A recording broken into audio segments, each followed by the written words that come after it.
लक्ष्मी जी कहाँ रहती है। एक बूढ़े सेठ थे। वे खानदानी रईस थे। धन ऐश्वर्य प्रचुर मात्रा में था, परंतु लक्ष्मी जी का तो चंचल स्वभाव, आज यहाँ तो कल वहाँ।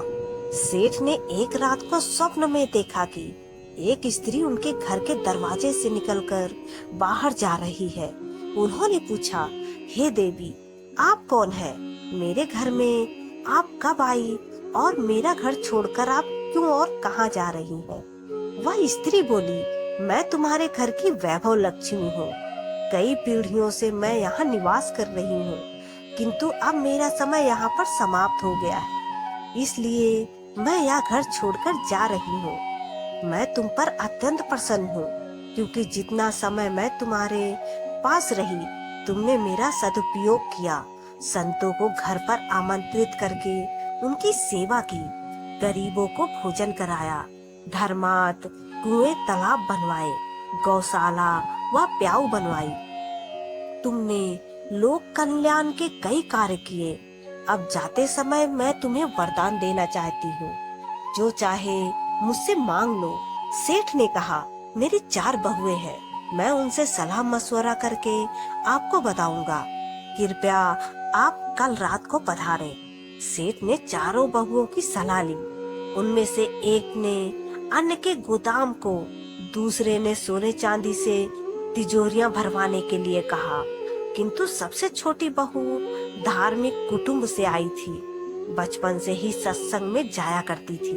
उसने कहा, पिताजी, लक्ष्मी जी को जाना है तो जाएंगी ही, और जो भी वस्तुएं हम उनसे मांगेंगे वे भी सदा नहीं टिकेंगी। यदि सोने चांदी रुपए पैसों के ढेर मांगोगे तो हमारी आने वाली पीढ़ी के बच्चे अहंकार और आलस में अपना जीवन बिगाड़ देंगे।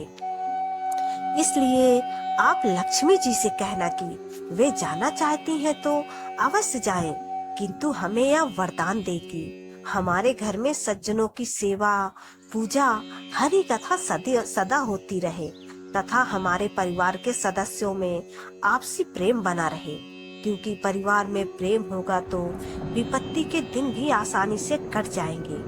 दूसरे दिन रात को लक्ष्मी ने स्वप्न में आकर सेठ से पूछा, तुमने अपनी बहुओं से सलाह मशवरा कर लिया? क्या चाहिए तुम्हें? सेठ ने कहा, हे माँ लक्ष्मी, आपको जाना है तो प्रसन्नता से जाइए, परंतु मुझे यह वरदान दीजिए कि मेरे घर में हरि कथा तथा संतों की सेवा होती रहे, तथा परिवार के सदस्यों में परस्पर प्रेम बना रहे।